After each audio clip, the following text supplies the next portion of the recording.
कुछ तो प्रॉब्लम हो रहा है।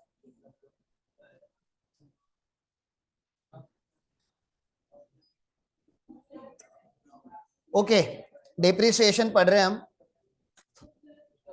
वो टेक्निकल ग्लिच है, वो विनायक सर हैंडल कर लेंगे, जाने दो, अपन अपना काम की बातें करते हैं। मुझे आप लोगों को कुछ बातें बतानी है। सबसे पहला तो बहुत सारे असेसिट्स का या अपने स्टाफ का भी ऐसा मानना होता है कि फिक्स असेट है, डिप्रिसिएशन नहीं भी चार्ज कर लेते इस साल, ऑलरेडी एसएससी लॉस में है, कहीं डिप्रिसिएशन चार्ज करके और थोड़ा लॉस बढ़ाएंगे, तो charge of depreciation is mandatory, आपका ऑप्शनल नहीं है। सर मेरा एसएससी तो 44 एडी में है, ठीक है ना, 44 एडी में तो डिप्रिसिएशन अलग से हम क्लेम नहीं करते, फिर भी आपको उसका ब्लॉक बना के रखना पड़ता है। क्यों? क्योंकि जिस दिन वो 44 एडी से बाहर आएगा उस दिन उसके पास ओपनिंग डब्ल्यूडीवी होनी चाहिए, ठीक है ना।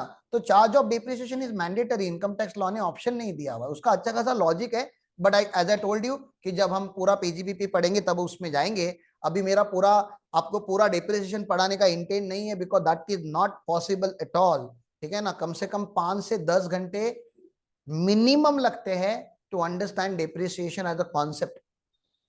अब उतना टाइम नहीं, लेकिन कम से कम टाइम में कितना पढ़ा सकता हूं, क्योंकि आप पहले से ही ज्ञानी हो, महान हो, तो आपको बहुत सारी चीजें बहुत बार आती है, लेकिन फिर भी मैं अपने लेवल पे थोड़ा बताने का ट्राई करता हूं। डेप्रिसिएशन जब भी आप पढ़ते हो इनकम टैक्स का या नॉर्मल डेप्रिसिएशन भी, आई अज्यूम कि आपको नॉर्मल डेप्रिसिएशन आता है बुक्स ऑफ अकाउंट का। ओके, डेप्रिसिएशन तो कंप्लीट करने आता है ना। हाँ, डेप्रिसिएशन का नॉर्मल फॉर्मूला क्या होता है? Depreciation is equal to cost of machinery into ROD into time ना, मतलब टाइम पीरियड, ऐसा ये नॉर्मल फॉर्मूला होता है। ओके, और अगर एसएलएम मेथड होता है तो क्या होता है इसमें, क्या ये डब्ल्यूडीवी मेथड का फॉर्मूला हो गया। एसएलएम मेथड होता है तो क्या करते हो आप लोग? Original cost minus salvage value divide by economic life of the asset.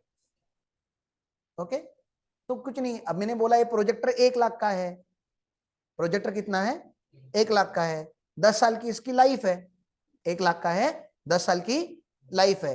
10 साल के बाद जब भंगार में बेचेंगे तो 10,000 में बिकेगा, तो इस साल डिप्रिसिएशन कितना करोगे?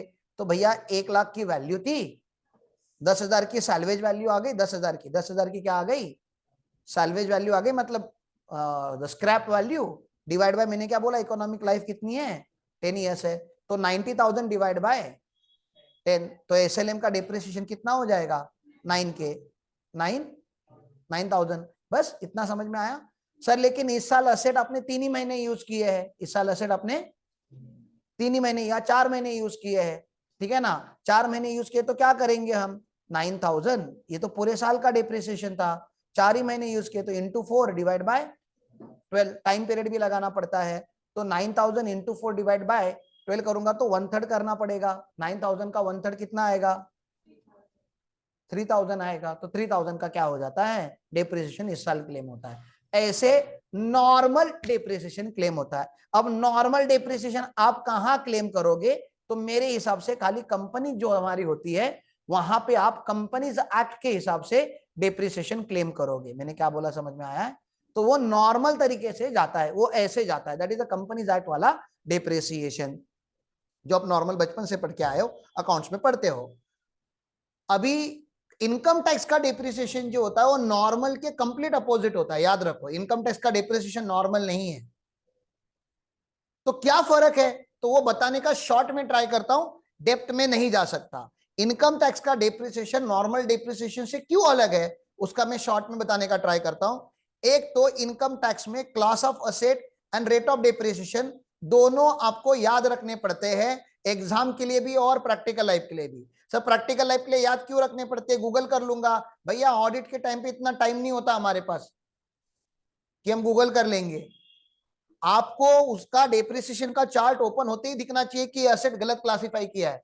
जैसे फर्नीचर के ऊपर 15% मार है, दिख रहा है आपको सामने सामने ही, तो इमीडिएट आप गूगल थोड़ी ना क्या करोगे, what is the rate of depreciation of furniture on in income tax act. आपको पता होना चाहिए, फर्नीचर है बोले तो 10%, 15% में जाना ही नहीं चाहिए था। मोटर कार के ऊपर 40% क्लेम किया हुआ है, मोटर कार के ऊपर कितना क्लेम किया है?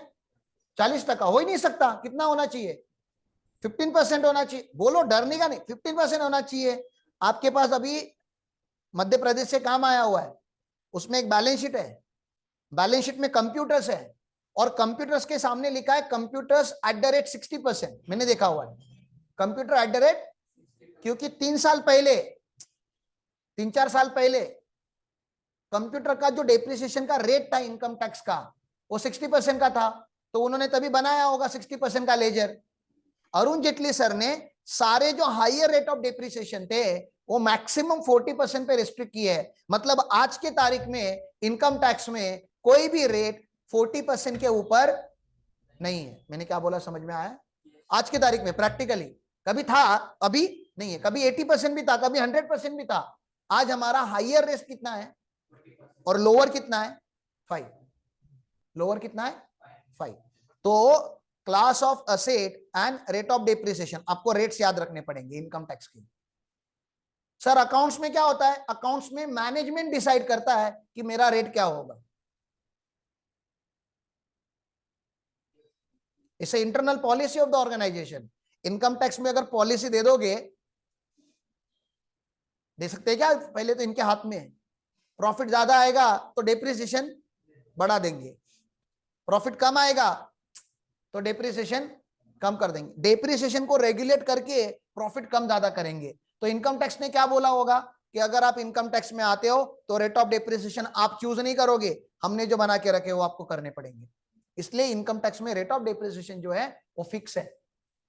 इनकम टैक्स में सारी चीजें मोटा मोटी फिक्स होनी चाहिए। अगर जहां पे आपने चॉइस दिया वहां पे वो खेलना चालू कर देते हैं लोग टैक्स के साथ। दूसरा यहाँ पे क्या है? कंडीशन। आप इमेजिन करो क्या कंडीशन होंगी। आपने इनकम टैक्स लॉ नहीं पढ़ा है अज्यूम, ठीक है ना?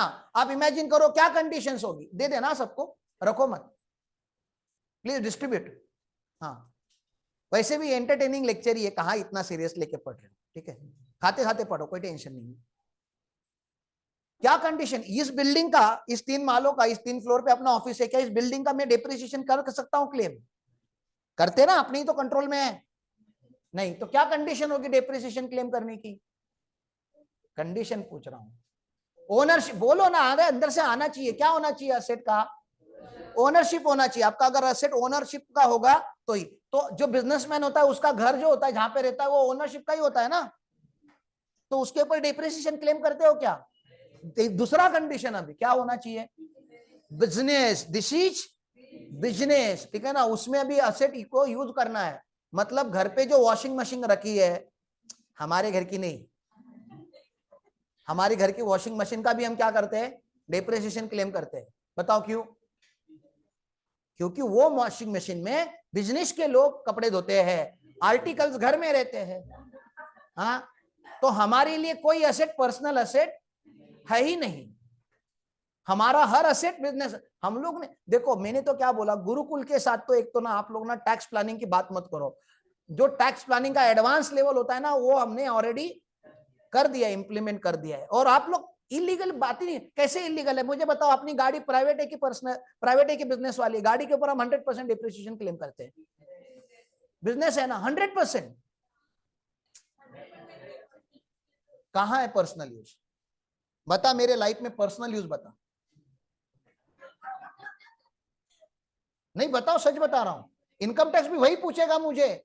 गाड़ी, पर्सनल गाड़ी के ऊपर कभी भी, डॉक्टर साहब है, पर्सनल गाड़ी के ऊपर 100% डिप्रिसिएशन आपको नहीं क्लेम करना चाहिए, 80% करना चाहिए, 70% करना चाहिए, 20-30% डिसअलाउ करना चाहिए। क्योंकि कभी तो साहब अपनी फैमिली को लेके बाहर गए रहोगे, थोड़ा तो पर्सनल। इधर कंडीशन क्या है कि जो असेट बिजनेस में यूज होता है उसका ही डिप्रिसिएशन, जो असेट पर्सनल में यूज होता है उसका डिप्रिसिएशन आप क्लेम नहीं कर सकते। तो जो asset partly business partly personal, मतलब गाड़ी ना, तो उसका, जैसे अब डॉक्टर साहब ऐसे भी होते हैं, इतना बड़ा उनका घर है, यहाँ पे क्लिनिक चलाते हैं, तो डेप्रिसिएशन पूरे घर का नहीं मिलेगा, खाली 25% प्रीमाइसेस, मतलब समझ रहे हैं ना? जितना प्रीमाइसेस वो बिजनेस में यूज करते खाली उतना ही मिलेगा। तो गाड़ी भी तो ऐसे ही होता है। मेरे लाइफ में बताओ पर्सनल कब होता है? गाड़ी कब होता है? साल 365 डेज में एक दिन ऐसा निकाल के दो कि हाँ सर आज अपनी गाड़ी पर्सनल के लिए चलाई। पर्सनल मतलब क्या? अपनी वाइफ के लिए, वाइफ को आप लेके बाहर जा सकते हो, वो पर्सनल हो सकता है। मेरी वाइफ कंपनी की सीईओ है, मैं कंपनी का डायरेक्टर है, तो हम बाहर भी जाते तो बिजनेस पे ही जाते हैं। सर शॉपिंग के लिए तो जाते रहोगे, हम शॉपिंग पे जाते हैं तो 2 लोगों का शॉपिंग थोड़ी ना क्या करके आते हैं, हम 20 लोगों का शॉपिंग करके आते हैं, तो भी बिजनेस ही हो गया। नहीं सर कभी मम्मी को तो आप हॉस्पिटल लेकर गए रहोगे, मम्मी भी ऑफिस में ही काम करती है। मेरे लाइफ में पर्सनल ऐसा कुछ है ही नहीं, तो आप प्रूव नहीं कर सकते। इनफैक्ट मैं प्रूव कर सकता हूं कि 100% चीजें बिजनेस की है। मुझे आपको खाली कंडीशंस पढ़ानी थी कि साहब कि देखो कि 2 इंपॉर्टेंट कंडीशन आपको याद रखनी पड़ेगी, एक तो असेट बिजनेस का होना चाहिए और दूसरा वो ओनरशिप का होना चाहिए। तीसरी कंडीशन जो है वो 180 डेज की है। वो किसकी है? ये बाबा मोर देन 180 डेज। साइली ये देखा जहां जहां पे मैंने येलो करके रखा है ना, ठीक है ना, वो मुंह है देखिए, मोर देन 180 डेज और मोर। मेरे को नहीं है, मेरे को नहीं। अगर अकाउंट्स में आपको सिखाया जाएगा कि अगर आपने 1 महीने के लिए अगर आपने असेट बुक की, असेट यूज किया होगा, कितने के लिए? क्या हो रहा है इधर?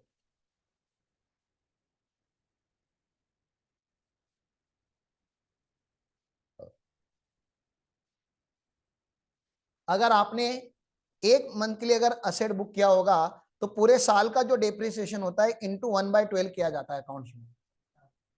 3 महीने के लिए किया होगा तो डेप्रिसिएशन पूरे साल का इंटू 3/12 किया जाता है, ठीक है ना। मतलब आप डेप्रिसिएशन को प्रोपोर्शनेट करते हो। टैक्स में ऐसा नहीं होता। टैक्स में हम लोग सिंपल सी बातें करते हैं। टैक्स में हम पूरे साल को 2 टुकड़ों में डिवाइड करते हैं।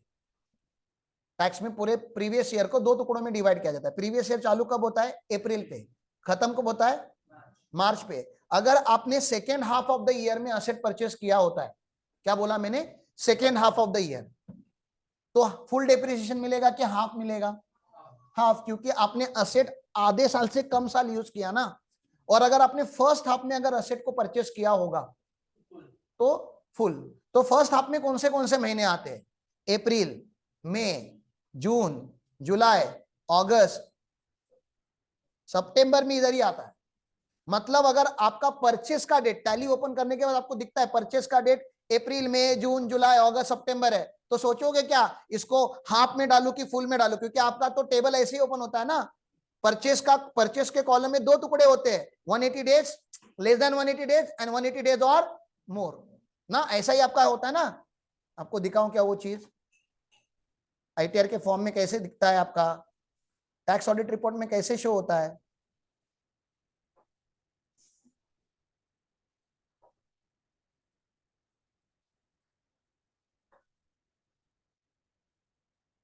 इधर गया वो? नहीं इधर नहीं डाला है उन्होंने।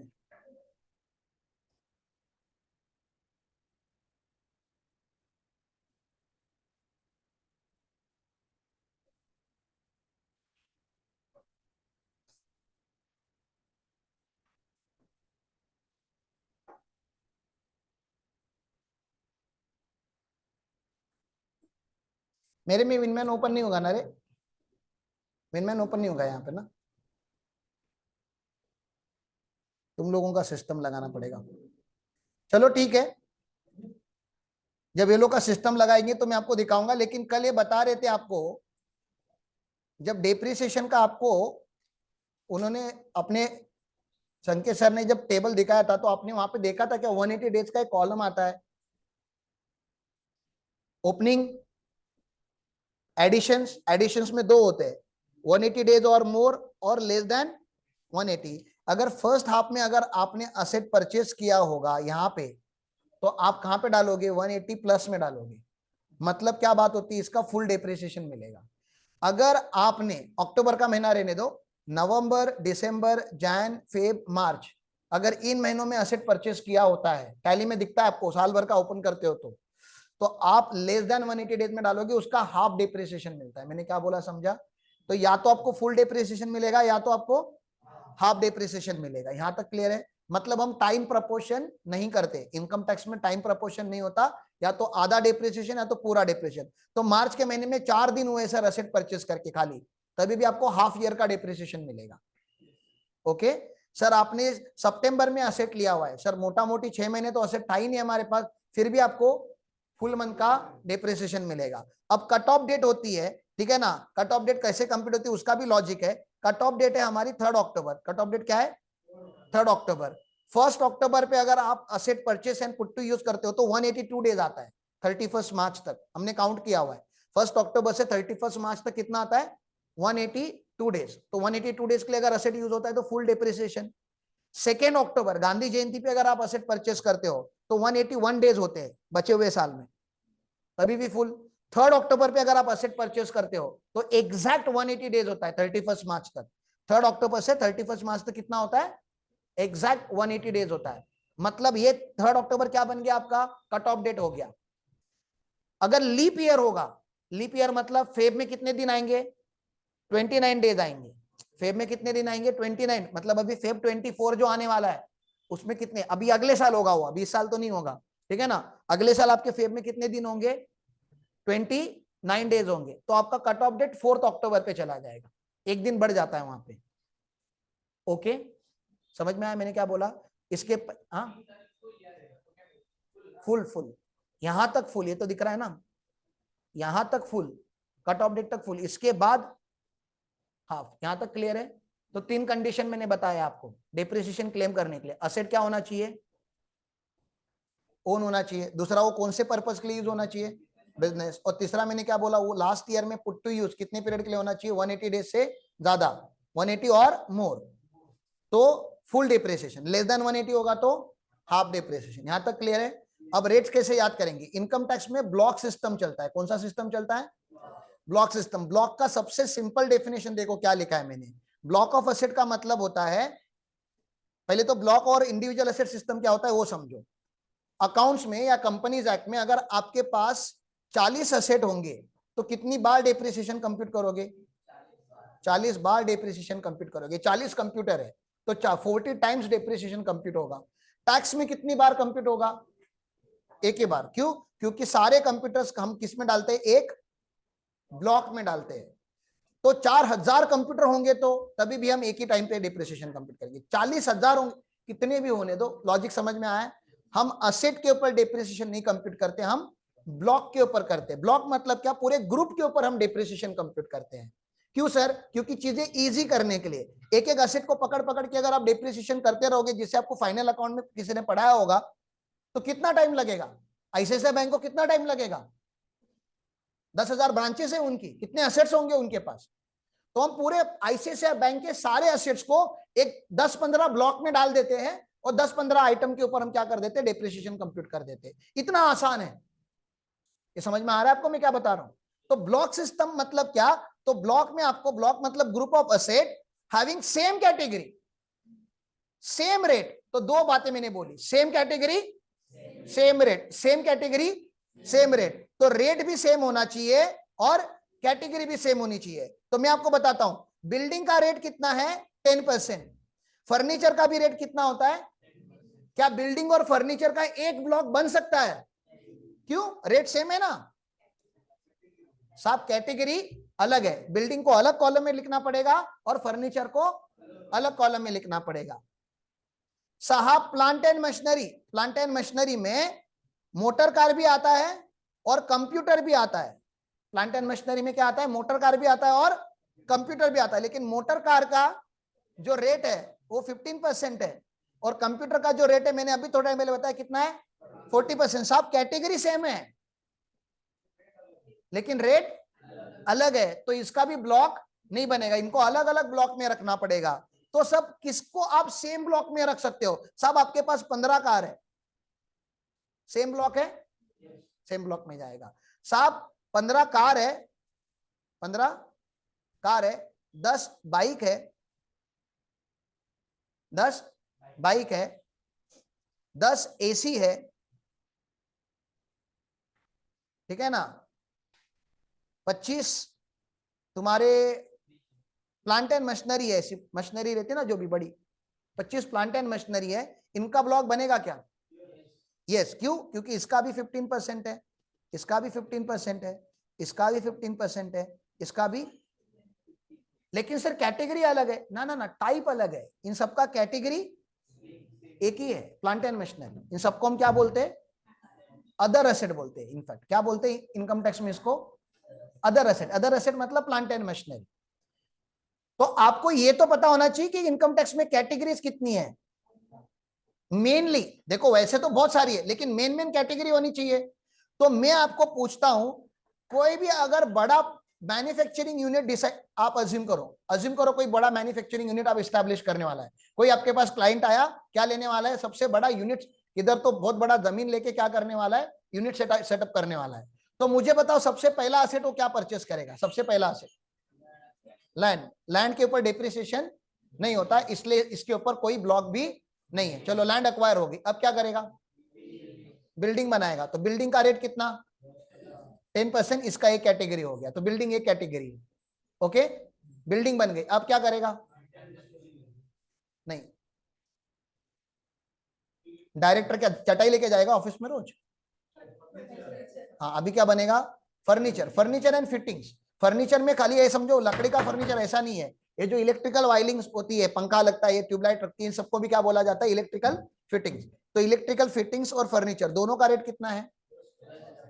10% है। लेकिन इसका ब्लॉक अलग है। क्यों? कैटेगरी अलग है। ये इमूवेबल है, ये मूवेबल है, कैटेगरी अलग हो गई, उन्होंने कैटेगरी टाइप अलग कर दिया। ओके, आगे चलू। अब क्या आ गया? लैंड आ गई, बिल्डिंग आ गई, फर्नीचर आ गया। अब क्या आएगा? प्लांट एंड मशीनरी आएगा। प्लांट एंड मशीनरी में अलग अलग आइटम आ सकते हैं, ठीक है ना? प्लांट एंड मशीनरी, हाँ क्यों जाओ, प्लांट एंड मशीनरी कुछ नहीं बोला। अगर उन्होंने जनरल रेट अगर आपको लिखना है तो कितना है? 15%। लेकिन अगर स्पेशल बोला, एनर्जी सेविंग डिवाइस लगा दिया आपने, तो 40%। कुछ स्पेशल आइटम लिया तो स्पेशल रेट। कंप्यूटर्स को 40% में क्यों रखा है? लॉजिक बताओ ना क्या है? कंप्यूटर की लाइफ कम होती है एज कंपेयर टू बड़ी मशीनरी।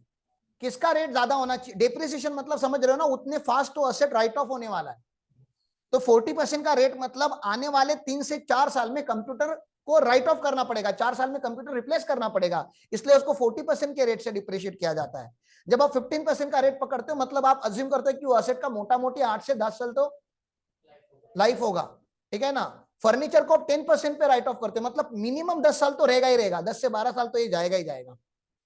ऐसे इसका अधम्पशन चलता है। जिसकी लाइफ बड़ी उसका रेट ऑफ डेप्रिसिएशन कम, और जिसका लाइफ कम उसका रेट ऑफ डेप्रिसिएशन ज्यादा। ओके, यहां तक क्लियर है? तो तीसरा टाइप मैंने क्या बताया? Plant and machinery. लेकिन इनकम टैक्स में इसको प्लांट एंड मशीनरी नहीं बोलते, इसको अदर एसेट बोलते। क्या बोलते? लीगली इसका कैटेगरी कौन सा है? अदर एसेट, हमारे अंडरस्टैंडिंग के लिए, क्योंकि इसमें बहुत सारे ब्लॉक हम मर्ज करते हैं। ओके, चलो आगे चलो, पक्का चलो। अब क्या लोगे? बिल्डिंग, लैंड आ गई, बिल्डिंग आ गई, मशीनरी आ गई, फर्नीचर आ गया, इलेक्ट्रिकल फिटिंग आ गई। अब कौन सा असेट लोगे? व्हीकल वगैरह सब उधर ही आता है, प्लांट एंड मशीनरी में ही आता है। सोचो, बोलते जाओ आप लोग, मैं बताऊंगा कहां पे आता है। कवर हो चुका है, मैं बताऊंगा आपको, सब कुछ कवर हो चुका है। व्हीकल बोला, ट्रक, टेम्पो, गाड़ी, कुछ भी लोगे प्लांट एंड मशीनरी में जाएगा। कंप्यूटर्स लोगे प्लांट एंड मशीनरी में जाएगा। चिमनी लगाओगे इधर जाएगा। बुक्स लाओगे प्लांट एंड मशीनरी में जाएगा। Sir book plant and machinery other asset है। हाँ, 40%। एग्जैक्टली। अभी क्या लेंगे हम? कुछ सॉफ्टवेयर लेंगे हमारे लिए, ईआरपी बना के लेंगे। सॉफ्टवेयर मतलब, मैंने देखा तुम नालायक लोग टैली को भी इंटेंजिबल एसेट में रखते हो। तुमने टैली खरीदा नहीं है, टैली का सब्सक्रिप्शन लिया हुआ है, वो एक्सपेंस है, एनुअल सब्सक्रिप्शन है वो। टैली खरीदना मतलब समझ रहे हो क्या? तुम्हारा हो गया है वो। अब तुमको एनुअली किसी को पैसे, तो उसको डिप्रिशिएट किया जाता है। जो एनुअल सब्सक्रिप्शन है, जो हर साल रिन्यू करना है, उसको तो एक्सपेंस करना है। नहीं, फर्स्ट टाइम लिया वो पहला software charges, purchase charges, installation charges, charges है वो, आपका असेट नहीं है। गलत अकाउंटिंग करते हो आप लोग। सॉफ्टवेयर जो आपके कंट्रोल में है, आपके ओनरशिप में है। कंडीशन क्या था? ओनरशिप। क्या आपके पास ओनरशिप है उस सॉफ्टवेयर की? नहीं, you are just a user. तो आपने जो फी भरी है वो यूजर फी है, वो असेट एक्विजिशन नहीं है, तो वो बैलेंस शीट में नहीं आ सकता, उसको आपको पीएनएल में रख के राइट ऑफ करना होता है। हाँ, अगर आपने टैली को फोन करके ये बोला कि साहब मेरा बिजनेस बहुत कॉम्प्लेक्स है, मैं बिग बाजार है, मैं डीमार्ट है, बहुत कॉम्प्लेक्स नेचर में है, मुझे टैली ही यूज करना है, लेकिन कस्टमाइज्ड वर्जन यूज करना है, मेरे बिजनेस के हिसाब से मुझे आप कस्टमाइज करके दे दीजिए। और टैली फिर उसका एडिशनल पैसा लेगा, 50 लाख 40 लाख जो भी लेगा, ठीक है ना। वो पैसा आपका क्या हो सकता है, इंटेंजिबल असेट हो सकता है। वो कॉन्ट्रैक्ट के ऊपर डिपेंड है आपके, आपको रीड करना पड़ता है इंटेंजिबल असेट को। असेट बुक करने से पहले आपके पास कॉन्ट्रैक्ट, ट्रेडमार्क मेरा इंटेंजिबल असेट है कि नहीं है, ट्रेडमार्क लाने के लिए पैसा लगता है क्या, मैडम बोलेंगे हाँ जी सर 9,000 में आ जाता है। 9,000 में तभी आता है जब कोई फाइट नहीं हुआ है। अगर ट्रेडमार्क के ऊपर फाइट चालू हो गया ना तो करोड़ों में भी जा सकता है, ठीक है ना। तो करोड़ों देके आपने जीता है ट्रेडमार्क, तो इंटेंजिबल असेट है। तो इंटेंजिबल असेट्स की अपनी बहुत बड़ी डेफिनेशंस आती है। लाइसेंस, फ्रेंचाइजी, पैसे देके खरीदा है मैंने, मैकडोनल्ड की फ्रेंचाइजी मैंने पैसे देके खरीदी है, 25 साल का कॉन्ट्रैक्ट है अभी मेरे पास, 25 साल तक वो फ्रेंचाइज मेरी रहेगी। मारुति सुजुकी की फ्रेंचाइज ली है मैंने पैसे देके, और 10 साल का पीरियड है उसका, एनुअल नहीं। एनुअल जो चीज होती है वो सब्सक्रिप्शन चार्जेस होते हैं, वो फ्रेंचाइज फी बोल के मतलब नहीं है। और फ्रेंचाइज फी भी रेवेन्यू नेचर में भी हो सकती है और कैपिटल नेचर भी में हो सकती है। तो आपको हर बार चेक करना पड़ेगा कि ये क्या है, ये असेट है कि नहीं है, उसको डेप्रिशिएट करने से पहले। इनकरेक्ट अकाउंटिंग मत करो आप। इंटेंजिबल असेट्स आप लोगे, अभी क्या लोगे, इंटेंजिबल असेट। सारे इंटेंजिबल असेट्स का रेट इनकम टैक्स में 25% है। गुडविल रिकॉर्ड कर सकते हो क्या बुक में, गुडविल बेसिक अकाउंटिंग का क्वेश्चन है, कभी किसी के बुक्स में किया है गुडविल रिकॉर्ड, नहीं किया है ना, करना भी नहीं होता। और करो किया भी होगा गलती से किसी का तो उसके ऊपर डिप्रिसिएशन नहीं होता, अमेंडमेंट आ चुका है। Goodwill is not a depreciable asset anymore. Purchase goodwill करके कुछ होता है लेकिन वो भी डिप्रिशिएबल एसेट नहीं है। Goodwill is not a intangible asset income tax के एंगल से, क्योंकि उसमें चूना लगाया जाता है, गुडविल करके कुछ होता नहीं है एक्चुअली। इनकम टैक्स बोलता है, अकाउंट्स वाले will definitely they will argue with me, ऐसे कैसे नहीं होता, बचपन से हमको इंटेंजिबल एसेट की डेफिनेशन में पहला आइटम जो पढ़ाया वो गुडविल ही पढ़ाया। तो उसके लिए थोड़ा दिमाग लगता है, थोड़ा रीड करना पड़ता है कि ऐसे क्यों हुआ, क्या जजमेंट्स थी, क्या कोर्ट ने बोला, क्या लॉ मेकर्स ने बोला, गवर्नमेंट ने क्या एक्सप्लेनेशन दिया। तो there are lot of things, but I am telling you कि गुडविल अगर गलती से मिल भी जाता है तो डेप्रिशिएट मत करो आप। तो these are the major categories of the assets. मैंने क्या बोला समझा। तो मैंने क्या किया, एक्चुअल ब्लॉक तो अलग है, एक्चुअल ब्लॉक अलग है, मैं आपको एक्चुअल भी दिखाता हूं। मैंने स्टूडेंट लेवल पे उसको याद रखने के लिए दो टाइप में मैंने डिवाइड किया। पहले तो टेंजिबल असेट्स और क्लासिफिकेशन। इंटेंजिबल असेट्स में क्या क्या आता है, patent, trademark, licence, copyright, franchise, but not goodwill. Goodwill को नहीं लेना है। और इसको कितने टके पे टैक्स करना है, 25। बोलो याद हो गया, अरे रेट याद हो गए क्या, इंटेंजिबल का रेट कितना है याद कैसे रखेंगे कि टेक्नोलॉजी 4-4 साल में बदल जाती है साहब। आज आपने अगर कोई टेक्नोलॉजी इन्वेंट की है तो 3 से 4 साल ही उसकी लाइफ है, उसके बाद तो कोई नई टेक्नोलॉजी आ जाएगी। अब 4 साल में उसको राइट ऑफ करना है तो क्या रेट पे राइट ऑफ करोगे, 25 पे राइट ऑफ करोगे, तभी तो 4 साल में राइट ऑफ होगा वो। तो जिसकी टेक्नोलॉजी की लाइफ और कम होती है, समझ में आ रहा है क्या आपको। आपने एक पेटेंटेड फॉर्मूला लगाया, आपको लग रहा है कि 100 साल चलेगा, आपको लग रहा है 100 साल चलेगा, शायद 3 से 4 साल के बाद वो प्रोडक्ट ही एग्जिस्ट ना करे जिसमें वो टेक्नोलॉजी जाने वाली है। तो पहले पहले 19 सेंचुरीज में, 18 सेंचुरी में इन्वेंशन 30-40 साल के बाद हुआ करता था। 20 सेंचुरी में इन्वेंशन 10 से 15 सालों में होने लगा। We are in 21st century ना, अब इन्वेंशन 2-3 महीने में हो रहा है, ठीक है ना। आज आपने कोई टेक्नोलॉजी बनाई, आपको लगा अरे लाइफ टाइम मेरी पूरी जिंदगी इसमें से भी रॉयल्टी कमा के खाऊंगा, पता चला 3 महीने बाद वो टेक्नोलॉजी एब्सोल्यूट होगी, किसी ने और बेहतरीन बना दिया आपसे आगे। क्योंकि अभी यंग माइंड पूरे के पूरे इसमें लगे हुए हैं। देश में की जो बेस्ट ब्रेन है, they are inventing things now. Repetitive चीजें हम यूज नहीं कर रहे अभी। तो आप ऐसे समझिए और इसे याद रखिए, 3 से 4 साल बहुत हो गया अभी टेक्नोलॉजी अपग्रेडेशन के लिए। तो मैं बताना क्या चाहता हूं कि 5-5 साल के बाद, हायर साइड पे हर 5 साल के बाद हमारे देश का चेहरा अलग होगा, हमारा जो सिस्टम होगा वो अलग होगा, हमारे जो सॉफ्टवेयर होंगे वो चेंज हो जाएंगे, हार्डवेयर हमारे चेंज हो जाएंगे, क्योंकि टेक्नोलॉजी 5 साल में बदलनी है। ऐसा इनकम टैक्स बोलता है, क्योंकि 25% से वो डिप्रिशिएट कर रहा है।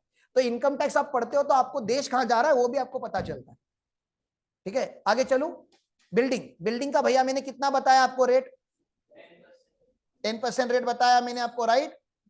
बिल्डिंग का रेट कितना बताया? 10%। लेकिन अगर रेसिडेंशियल बिल्डिंग होगी तो उन्होंने क्या बोला? 5%। और बाहुबली का मूवी का सेट होगा तो 40%, क्योंकि वो टेम्पररी स्ट्रक्चर है। वो क्या है? ये इधर टाइपिंग मिस्टेक है। टेम्पररी स्ट्रक्चर को कितना है? 40%। वुडन स्ट्रक्चर को भी कितना है? अभी गणपति का मंडप वगैरह लगाएंगे बड़े बड़े, अपने मुंबई में लालबाग का राजा, हाँ, गणेश गली, बड़े बड़े बनाते वो लोग, पैलेसेस बनाते हैं, लाल किला बनाते हैं ना, बहुत बड़े बड़े सेटअप लगाते हैं वो लोग। वो पीओपी और लकड़े का सेटअप होता है। आप बोलोगे उसका तो 10 ही दिन लाइफ है। नहीं, 10 दिन वो वहां पे शोपीस में रहता है, उसके बाद वो डिसमेंटल होके फिल्म सिटीज में जाता है। ठीक है ना? जो वो कॉन्ट्रैक्टर जिसने वो डेकोरेट किया होता है, उसको डिसमेंटल करता नहीं है फटाक से, पूरा डिसमेंटल होता है वो, लेकिन वो स्क्रैप नहीं होता, उसको रखा जाता है संभाल के। क्योंकि गणपति के बाद देवी आती है, तो देवी में कहीं पे वो सेटअप यूज हो जाता है। उसके बाद कोई महाराजा के घर की शादी होती है, तो शादियों में वो सेटअप लगता है। कोई मूवी का शूटिंग चल रहा है, कोई सीरीज का शूटिंग चल रहा है, उसमें वो सेटअप यूज, तो सेटअप यूज होता है। भले सेटअप का कलर चेंज हो जाए, साइज चेंज हो जाए, लेकिन फली तो फली रहेगी ना। उसके पीछे का जो रॉ मटेरियल है वो तो चलेगा ना, उसका लाइफ तो रहता ही है। तो उसका 40% डिप्रिसिएशन होता है। वुडन स्ट्रक्चर, टेम्पररी स्ट्रक्चर का डिप्रिसिएशन का रेट कितना है? 40%। बड़ी बड़ी मशीनरी लगानी पड़ती है फैक्ट्रीज में। मशीनरी लगाने के लिए पहले हम लोग फाउंडेशन क्रिएट करते हैं, क्योंकि आप नॉर्मल जमीन पे बड़ी मशीनरी नहीं लगा सकते। क्यों? क्योंकि उसके ऊपर बहुत बड़ा प्रेशर आता है, वाइब्रेशंस होता है, उसकी वजह से अगर वो मतलब क्या बोलते हैं, अगर उसका अलाइनमेंट अगर हिल गया तो ब्रेकडाउन हो जाएगा बड़ी मशीनरी। तो हम पहले खोदते हैं अपना फ्लोर, उसमें रॉड्स वगैरह डाल के प्रॉपर कंक्रीट किया जाता है। वो बिल्डिंग का ही पार्ट है, लेकिन क्योंकि उसके ऊपर बहुत बड़ी मशीनरी बैठने वाली है आगे जाके, तो उसका रेट ऑफ डिप्रिसिएशन ज्यादा होगा नॉर्मल बिल्डिंग से। इसलिए उसका कितना रखा है उन्होंने? 40%। Foundation for plant and machinery हम बोलते हैं इसको। क्या बोलते हैं? इधर टाइपिंग एरर हुआ है, वो कुछ शब्द वो चुप गए इसके अंदर। ठीक है ना? Foundation for plant and machinery, तो उसका रेट कितना है? 40%। तो बिल्डिंग में कितने टाइप हो गए आपके सामने? इजी वाले कितने हो गए? 4 टाइप है ना। ये 4 ब्लॉक है बिल्डिंग के अलग अलग। 10% का ब्लॉक है, 5% का ब्लॉक है और 40% का ब्लॉक है। समझ में आ रहा है आपको? 3 ब्लॉक पकड़ लीजिए आप, सेम कैटेगरी। तो बिल्डिंग रेसिडेंशियल और नॉर्मल कमर्शियल, कल अपना ऑफिस होगा और कल अपना रेसिडेंशियल बिल्डिंग होगा। क्या दोनों बिल्डिंग का रेप्रिसिएशन 10% होगा? नहीं। क्यों? रेसिडेंशियल का ब्लॉक अलग है और कमर्शियल का अलग है। सर लेकिन आपने अभी ऊपर बताया कि बिल्डिंग अगर बिजनेस के लिए यूज होगी तो ही, असेट अगर बिजनेस के लिए यूज होगा तो ही उसका डेप्रिसिएशन क्लेम किया जा सकता है। और आप रेसिडेंशियल बिल्डिंग का डेप्रिसिएशन कैसे क्लेम कर रहे हो? ऐसा डाउट आना चाहिए था आपका। मतलब पढ़ाओ भी मैं ही, डाउट भी मैं ही क्लेम बनाऊं, ऐसे क्या फालतूगिरी कर रहे हो? डाउट तो पूछो कम से कम। रेसिडेंशियल बिल्डिंग को तो डेप्रिशिएट ही नहीं करना चाहिए ना। आप अपने घर को डेप्रिशिएट करते हो क्या किसी भी प्रोप्राइटर के? ये प्रोप्राइटर का घर ही नहीं है, प्रोप्राइटर नहीं रह रहा इस घर में। क्या रेसिडेंशियल बिल्डिंग बिजनेस में यूज होती है? कैसे? सीए का ऑफिस कमर्शियल प्रीमाइसेस में होना चाहिए कि रेसिडेंशियल में भी हो सकता है? रेसिडेंशियल में भी हो सकता है, बिल्डिंग रेसिडेंशियल है तो 5% का रेट लेना पड़ेगा आपको। मैंने क्या बोला समझा आपको? पर्पज कमर्शियल है लेकिन बिल्डिंग रेसिडेंशियल है। आईसीआईसीआई बैंक है, आईसीआईसीआई बैंक में 50 एम्प्लॉय काम कर रहे हैं और उनको रहने के लिए आईसीआईसीआई बैंक ने क्वार्टर्स बनाए हुए हैं। बैंक एम्प्लॉय के क्या बनते हैं? Quarters. Railway employ quarters, bank employ quarters, police quarters. तो रेसिडेंशियल पर्पज के लिए यूज हो रहा है, residential building use for residential purpose. लेकिन सर वो जो बिल्डिंग मेंटेनेंस है या ओन्ड है वो ऑर्गेनाइजेशन का है, वो एम्प्लॉय रहते हैं, एम्प्लॉय को परक्यूजिट के नाम से उसको दिया जा रहा है। तो ऑर्गेनाइजेशन डिप्रिसिएशन क्लेम करेगा रेसिडेंशियल बिल्डिंग्स पे? करेगा। क्या रेट पे? क्योंकि वो बिजनेस में यूज हो रहा है ना, बिजनेस के लिए यूज किया जा रहा है उसको, तो डिप्रिसिएशन डेफिनेटली होगा वो। समझ में आया मैंने क्या बोला? बिल्डिंग के ऊपर क्लियर है मैटर? बिल्डिंग अगर आपने रिपेयर की, क्या की? रिपेयर 2 टाइप का होता है। कितने टाइप का होता है? हाँ, सेक्शन 30 अगर आप ऊपर जाके देखोगे, ये देखो यहाँ पे सेक्शन 30 है, rent, repair, insurance and taxes. Repair के ऊपर ध्यान दो। अगर बिल्डिंग बिजनेस की होगी तो अलाउ होता है डिडक्शन। रिपेयर मतलब रिपेयर का खर्चा। और अगर बिल्डिंग अगर एनी अदर पर्पस के लिए यूज होती है, मतलब बिजनेस छोड़ के कुछ भी होती है, तो उसका रेंट, रिपेयर का डिडक्शन पीजीबीपी में नहीं मिलता। रिपेयर दो टाइप के होते हैं साहब, रिपेयर दो टाइप के होते हैं। करंट रिपेयर मतलब रेवेन्यू रिपेयर, मतलब छोटा मोटा रिपेयर किया आपने, कलर करा के लिया, प्लम्बिंग का काम किया, इलेक्ट्रिकल फिटिंग चेंज करा दिए, छोटा मोटा रिपेयर किया आपने, तो उसका पूरा का पूरा डिडक्शन मिलता है क्योंकि वो खर्चा है। सर टाइल्स बदल दिए, सर एक फ्लोर बांध लिया, सर वॉल तोड़ के वॉल बना ली, इसको कौन सा रिपेयर बोलते हैं? कैपिटल रिपेयर बोलते हैं। और कैपिटल रिपेयर का डिडक्शन नहीं मिलता सेक्शन 30 में। डिडक्शन नहीं मिलता मतलब क्या बेनिफिट नहीं मिलेगा? मिलेगा। बिल्डिंग की वैल्यू बढ़ेगी कि नहीं, लाइफ बढ़ेगी कि नहीं, आपने टाइल्स चेंज कर दिए तो उसको हम कैपिटल रिपेयर बोलते हैं, कैपिटल एक्सपेंडिचर बोलते हैं, जिसका बेनिफिट आपको लॉन्ग टर्म में मिलने वाला है। तो उसका डिडक्शन तो नहीं मिलता, लेकिन फिर यहाँ पे नोट क्या लिखा है, but capitalise to the cost of asset, मतलब असेट की वैल्यू बढ़ जाएगी उतने से, और उसके ऊपर आप बाद में क्या क्लेम कर लेना, डेप्रिसिएशन क्लेम कर लेना साहब, ठीक है ना। तो ये कॉन्सेप्ट मुझे उससे कनेक्ट करनी थी, बिल्डिंग से। बिल्डिंग के ऊपर की बातें क्लियर है? चलो आगे ना। फर्नीचर एंड इलेक्ट्रिकल फिटिंग का रेट कितना है? 10%। इसमें कोई मारा मारी नहीं है।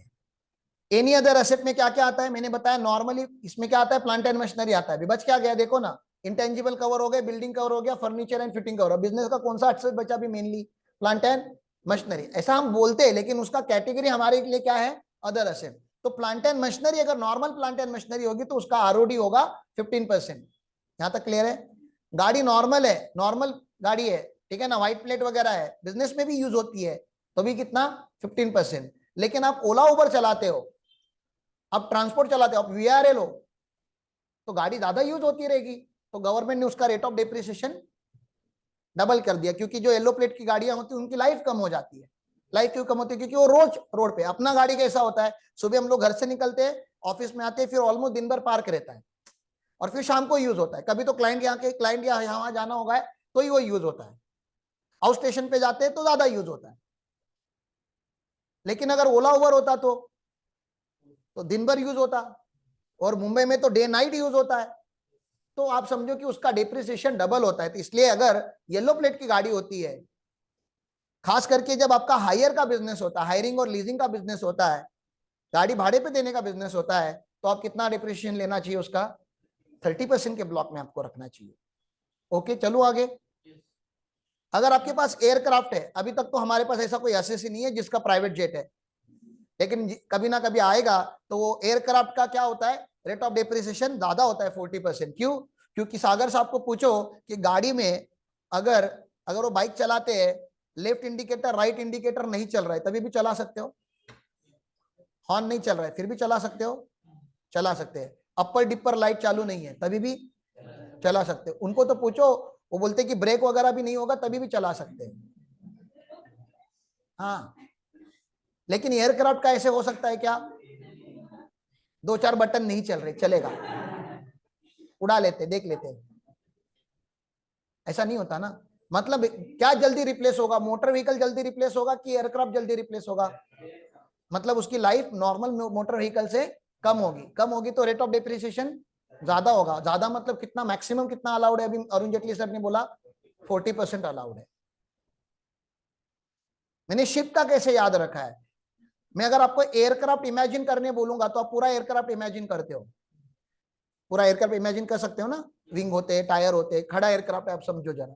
मैं आपको शिप या वेसल, बड़ी वेसल को इमेजिन करने बोलता हूँ, तो आपके इमेजिनेशन में क्या आता है? ऐसे पानी आता है पहले तो। रोड पे तो शिप इमेजिन नहीं कर रहा है ना कोई, उड़ता हुआ शिप, उतना एक्स्ट्रा ऑर्डिनरी इमेजिनेशन नहीं। तो शिप अपने को ऐसा दिखता है ना, लेकिन शिप ऐसा होता है क्या? ऐसा स्ट्रेट एकदम फ्लोट होता है क्या? नहीं। जितना शिप ऊपर दिखता है उतना ही अंदर पानी के अंदर होता है।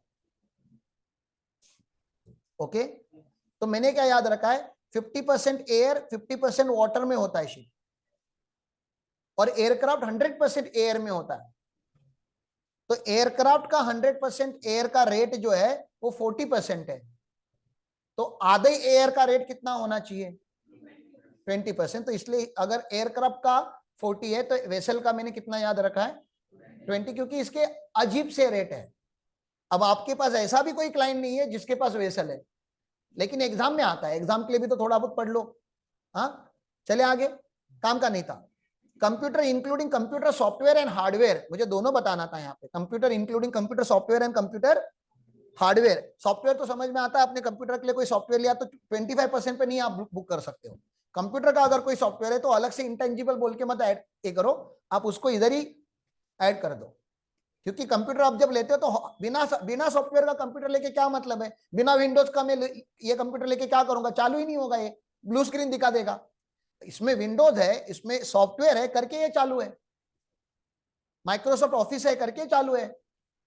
तो सॉफ्टवेयर कुछ इसमें ऑलरेडी प्री इंस्टॉल होते हैं, कुछ हम खरीद के डालते हैं, तो हम उसको पूरा का पूरा क्या कर सकते हैं, कैपिटलाइज कर सकते हैं। और कितने रेट पे डिप्रिशिएट करेंगे, 40%। अब कंप्यूटर बंद ना हो करके हम यूपीएस खरीदते हैं, तो यूपीएस का कितना रेट, माउस और कीबोर्ड का कितना 40, प्रिंटर का कितना 40, क्योंकि कंप्यूटर से ही कनेक्टेड है वो।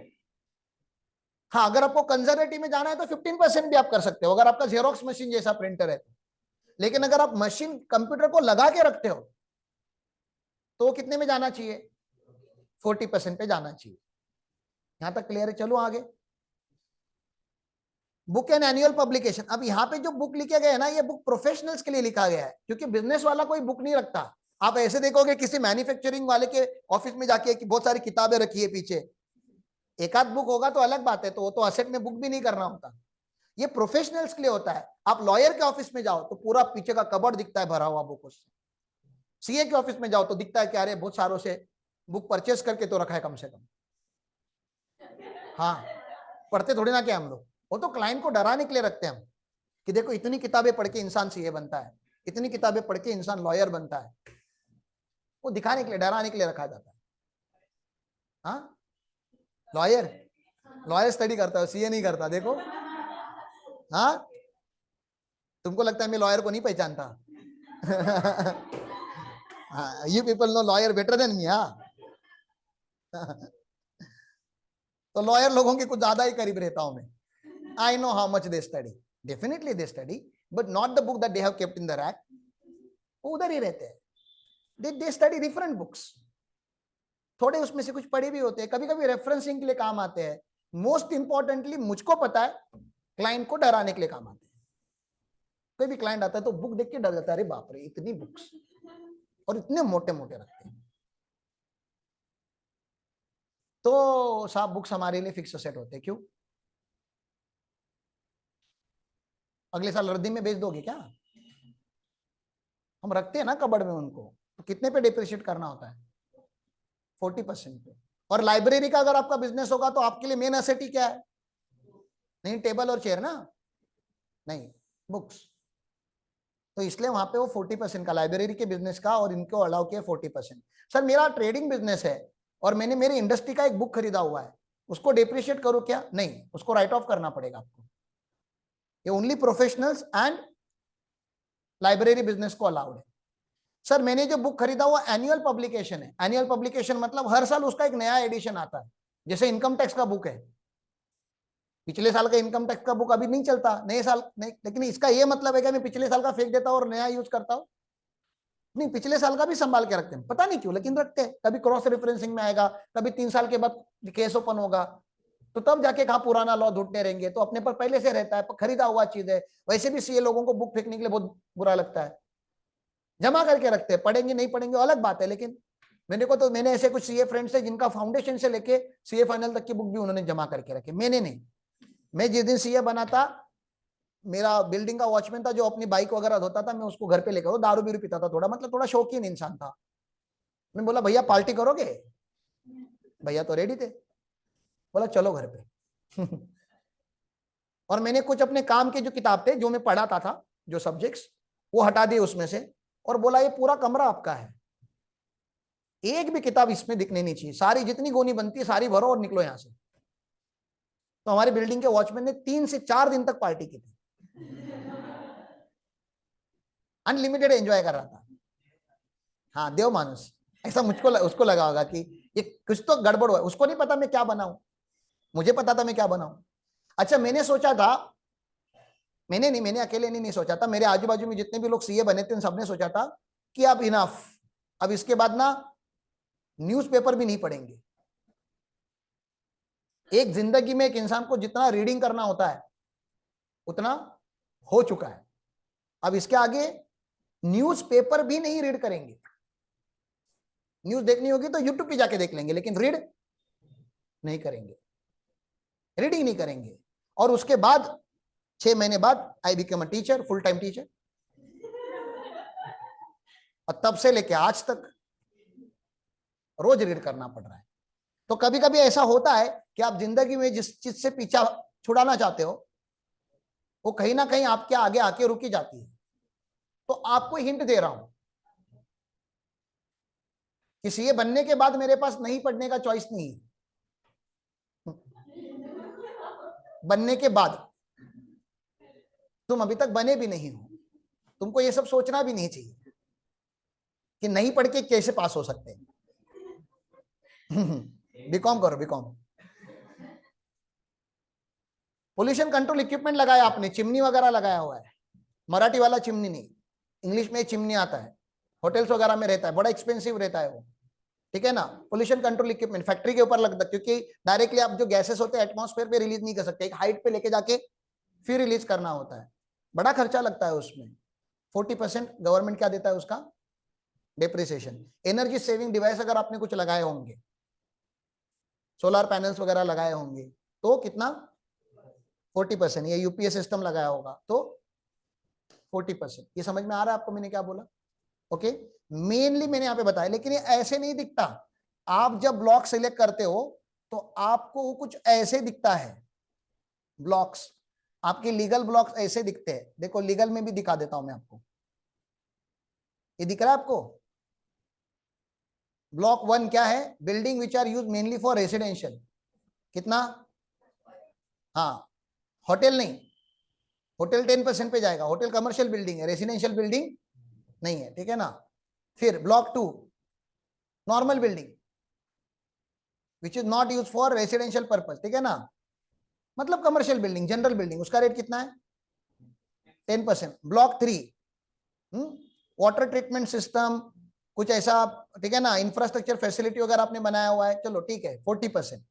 आगे purely temporary erection and wooden structure 40%। तो बिल्डिंग के ही कितने ब्लॉक हो गए, 4। ओके, फर्नीचर एंड फिटिंग सारा, इलेक्ट्रिकल फिटिंग, स्विचेस, सॉकेट्स जो भी है वो, फैंस वगैरह कितना होता है, मैंने देखा है अपने कानों से, मैंने कैसे देखा है अपने कानों से कि फैन के ऊपर एसी के, एसी तो छोड़ दो, फैन वगैरह ये सब इलेक्ट्रिकल फिटिंग के ऊपर 15% डेप्रिसिएशन मारते हुए देखा है मैंने। मत करो, 10% पे जाता है इलेक्ट्रिकल फिटिंग में। ये कार का बीच में थोड़ा वो उन्होंने पीरियड, बीच में कोविड के पीरियड में कार की डिमांड बहुत ही कम हो गई थी, क्योंकि कोविड में कार लेके क्या ही कर लोगे, तो कार इंडस्ट्री बड़ी डिफिकल्टी में आ गई। तो गवर्नमेंट ने जो रेट होते ना कार के, नॉर्मल जहाँ पे 15 होता था वहां पे 30 कर दिया, और जहाँ पे 30 होता था वहां पे 45 कर दिया था। वो एक पीरियड था 23 अगस्त 2019 से लेके 31 मार्च 2020, इस पीरियड में अगर आपने गाड़ी ली होगी तो रेट बढ़ाए हुए थे, लेकिन एक्सेप्शनल है तो मैं उसको नहीं कंसिडर कर रहा। अपना नॉर्मल क्या है, नॉर्मल गाड़ी का रेट कितना है, 15%, ठीक है ना। और अगर हायरिंग का बिजनेस होगा, motor buses, motor lorries, motor taxis use for business, running them on hire, भाड़े पे चढ़ाने का बिजनेस है तो 30%।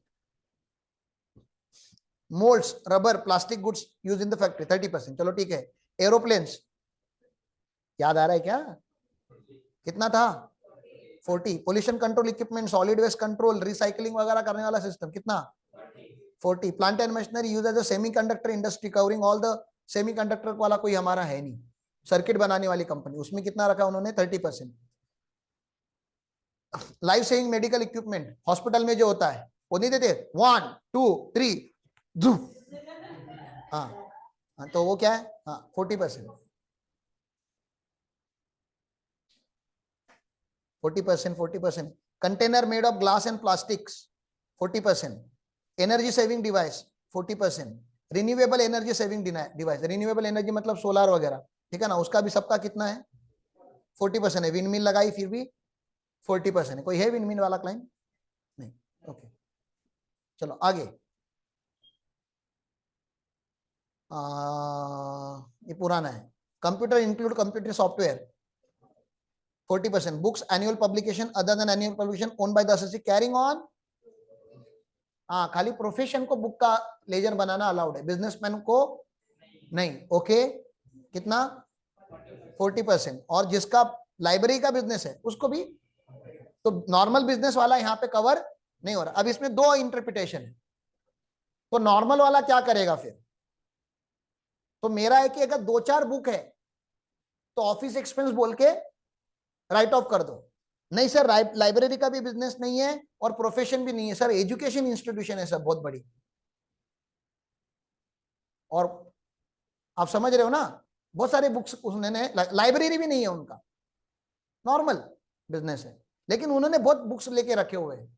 तो बहुत सारे सब्सटेंशियल है, तो हम 15% के ब्लॉक में डाल देते हैं, जनरल कैटेगरी में. असेट बनाया होगा तो कितने में डाल दो फिर आप लोग? 15. 40% पे नहीं. 40% किसको? हायर डिप्रेशिएशन किसको अलाउ किया उन्होंने? खाली लाइब्रेरी को और प्रोफेशन को. तो जनरल कैटेगरी में आप डाल सकते हो. फिर शिप, कोई भी टाइप की शिप होने दो, बड़ी शिप, छोटी बोट, बड़ी बोट, कुछ भी होने दो, सबका रेट कितना है? 20%. और जितने भी इनटेंजिबल एसेट्स है 25%. ठीक है ना. फिर इतना सब लिखने के बाद भी ये लोग बोलते हैं, इनका कॉन्फिडेंस क्या है देखो, student should refer income tax rules for detail classification. और ये वर्ड हाईलाइट कर रहा हूं मैं, स्टूडेंट बोला उन्होंने, प्रोफेसर नहीं. तुमको अगर लगता है कि एक्चुअली रेट देखने तो आप जाके देख सकते हो, कुछ नहीं. सर ये रेट कौन से है, कंपनी की कि इनकम टैक्स के है? इनकम टैक्स के. तो कंपनी के रेट सेम होते हैं ना सर? नहीं, कंपनी के रेट अलग होते हैं. ठीक है ना. तो क्या सर्च करूं? Rates of depreciation under companies act. Company के रेट बड़े ही भयानक होते हैं. शेड्यूल 2 ऑफ कंपनीज एक्ट आपको ओपन करना पड़ेगा. ठीक है ना. बड़े भयानक रेट होते हैं. पहले तो इन्होंने यहाँ पे कुछ कुछ ये सब रखा हुआ है. ठीक है ना.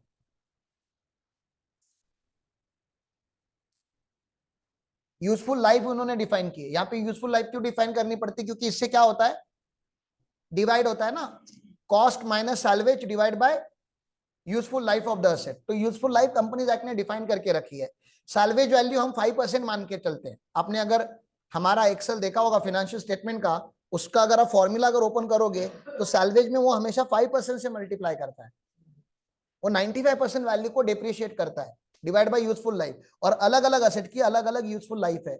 और क्योंकि ऐसे अजीब से यूजफुल लाइफ है तो उसके जो रेट ऑफ डिप्रिसिएशन ओपन होते हैं वो पॉइंट्स में होते हैं. 8.7775, 13.255. ठीक है ना. ऐसा अजीब सा डिप्रिसिएशन का रेट ओपन होता है, तो वो याद नहीं रखा जा सकता. ठीक है ना.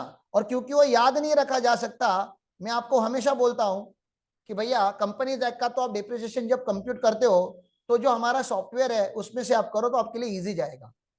नहीं सर, क्यूरियोसिटी है जानने के लिए, तो पूरा देख लो आप लोग, उसका पूरा फॉर्मूला अंडरस्टैंड करो. Cost minus salary value divide by economic life. दादा कोई रॉकेट साइंस नहीं है उसमें, लेकिन ये टाइम प्रिस्क्राइब्ड है. मतलब 35 डेज अगर आपने यूज किया होगा असेट, तो एग्जैक्टली कितने दिन का डिप्रिसिएशन निकाल के देगा ये आपको? 35 डेज का. इनकम टैक्स वो फॉलो नहीं करता. इनकम टैक्स का लेस देन 180, मोर देन 180. तो इसका अलग सिस्टम है और अपना जो कंपनीज एक्ट का है उसका सिस्टम अलग है. यहां तक क्लियर है? चलो आगे. सर डिप्रिसिएशन हम कौन से मेथड से कंप्यूट करते हैं? इनकम टैक्स में बाय डिफॉल्ट आपको कौन सी मेथड लगानी होती है? WDV. हाँ, वो पावर जनरेशन यूनिट होंगे तो उनके लिए SLM ऑप्शन होता है, वो आपका काम का नहीं, क्योंकि अपने पास कोई पावर वाला असेस ही नहीं है. सर हम इंडिविजुअल असेस सिस्टम यूज करते हैं कि ब्लॉक असेस सिस्टम यूज करते हैं? बोलो. ब्लॉक. ठीक है ना. आगे, इंडिविजुअल असेस सिस्टम हम यूज नहीं करते. सर डिप्रिसिएशन कैसे कंप्यूट होता है हमारा? ये टॉप गलत है, पर्टिकुलर्स गलत है. इधर ये ब्लॉक आना चाहिए था, यहाँ पे ब्लॉक 1, ब्लॉक 2, 3 आना चाहिए था. ओके. ओपनिंग WDV क्या आता है? अरे असेट कैसे ओपनिंग WDV. फिर उसमें परचेस ऐड करना है, एडिशन ऐड करने हैं. एडिशन को 2 पार्ट में डिवाइड करते हैं हम, लेस देन 180 और 180. क्यों? क्योंकि इसके ऊपर हाफ डिप्रिसिएशन कंप्यूट होना है और इसके ऊपर फुल डिप्रिसिएशन कंप्यूट होना है. सर अगर कोई असेट बेचा होगा साल भर में, कोई भी एसेट अगर आपको बेचा होगा तो अकाउंट्स में आपको पढ़ाया जाता है, पहले उसके ऊपर डिप्रिसिएशन प्रोवाइड करो, उसकी WDV निकालो और फिर सेल करो.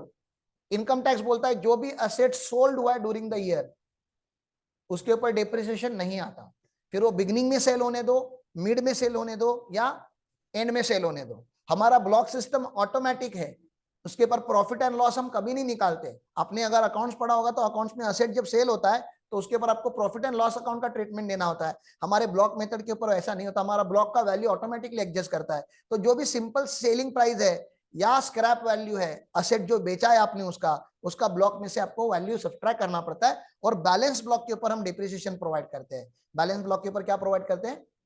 डिप्रिसिएशन प्रोवाइड करते हैं साहब। सर कितना डिप्रिसिएशन? अभी जो मैंने रेट बताया उसके हिसाब से, और उसमें भी फुल एंड हाफ होता है। और एक कॉन्सेप्ट होता है एडिशनल डिप्रिसिएशन का। सर एडिशनल डिप्रिसिएशन का मैंने देखा उसमें कंप्यू ऑफिस में आपने टिक करके रखा था कि एडिशनल डिप्रिसिएशन आएगा क्या, तो वो अनटिक करना होता है। क्यों सर? एडिशनल डिप्रिसिएशन खाली उन्हीं को मिलता है जो मैन्युफैक्चरिंग सेगमेंट में है या पावर जनरेशन में है, और उन्होंने वो असेट उस साल में न्यूली अक्वायर्ड किया तो ही मिलता है। मतलब जो ओपनिंग से असेट है उसके ऊपर कोई भी एडिशनल डिप्रिसिएशन नहीं मिलता। जो asset acquired during the year, क्यों कर रहा है गवर्नमेंट ये? आपको एडिशनल डिप्रिसिएशन देता है। कितना टक्का सर? 20%। तो प्लांट एंड मशीनरी का ओरिजिनल रेट कितना है? 15%। और अगर आप मैन्युफैक्चरिंग असेसी हो तो गवर्नमेंट इंकरेज करने के लिए आपको एडिशनली कितना देता है? 20%। तो टोटल डिप्रिसिएशन कितना हो जाता है उस साल में? 35%। डिप्रिसिएशन अगर बढ़ेगा तो प्रॉफिट कम होगा, तो टैक्स का सेविंग होगा और कुछ नहीं है। क्योंकि आप अपने मर्जी से रेट ऑफ डिप्रिसिएशन तो नहीं चेंज कर सकते, तो गवर्नमेंट मैन्युफैक्चरिंग सेगमेंट को इंकरेज करता है। तो आपके जो मैन्युफैक्चरिंग वाले असेसी है उनके लिए आपको याद रखना पड़ेगा कि अगर नया असेट परचेस किया होगा ड्यूरिंग द ईयर तो please compute additional depreciation for them at the rate of 20%। Sir लेकिन अगर उन्होंने सेकंड हाफ में परचेस किया होगा तो लेस देन 180 वाले पीरियड में परचेस किया होगा तो एडिशनल डिप्रिसिएशन भी हाफ हो जाता है। 20 तक का नॉर्मल रेट है एडिशनल का, तो कितना हो जाएगा? 10। सर वो बचा हुआ 10 फिर क्या करेंगे? बचा हुआ 10 आप अगले साल आप कैरी फॉरवर्ड करके अगले साल आप क्लेम कर सकते हो। और ये भी अमेंडमेंट अरुण जेटली सर ने लाया था। पहले खाली हाफ ही मिलता था, मतलब खाली 10% मिलता था। तो अरुण जेटली सर ने एक ऑब्जर्व किया कि जो कैपिटल गुड्स इंडस्ट्री होती है, कौन सी इंडस्ट्री? कैपिटल गुड्स इंडस्ट्री, बड़ी बड़ी मशीनरी की जो इंडस्ट्री होती है उसमें सडनली डिमांड जो होती है ना सेकेंड हाफ में कम हो जाती थी। 3 अक्टूबर के बाद डिमांड क्या होती जाती? कम। क्यों कम होती थी? क्योंकि लोग हेजिटेंट होते थे, लोग परचेस नहीं करते थे। क्यों नहीं परचेस करते थे? क्योंकि उनको पता था कि अगर मैं फर्स्ट हाफ में परचेस करूंगा तो मुझे फुल डिप्रिसिएशन मिलेगा, और मैं अगर सेकंड हाफ में परचेस करूंगा तो मुझे ओनली 10% का मिलेगा। और अगले साल नहीं मिल सकता क्योंकि अगले साल ये मशीनरी अभी पुरानी हो चुकी है। ये खाली नई मशीनरी के ऊपर ही देते हैं, जिस साल में परचेस किया है उसी साल में देते हैं। तो अरुण जेटली सर ने ये इसको बैलेंस करने के लिए बोला कि आप अगर फर्स्ट हाफ में लेते हो तभी भी आपको 20 मिलेगा, सेकंड हाफ में लेते हो तभी भी 20 मिलेगा, लेकिन इस साल 10 और अगले साल 10, तो टोटल में तो 20 ही मिलेगा, आपका कुछ लॉस नहीं होने वाला है। तो ऐसे उन्होंने अमेंडमेंट लाया।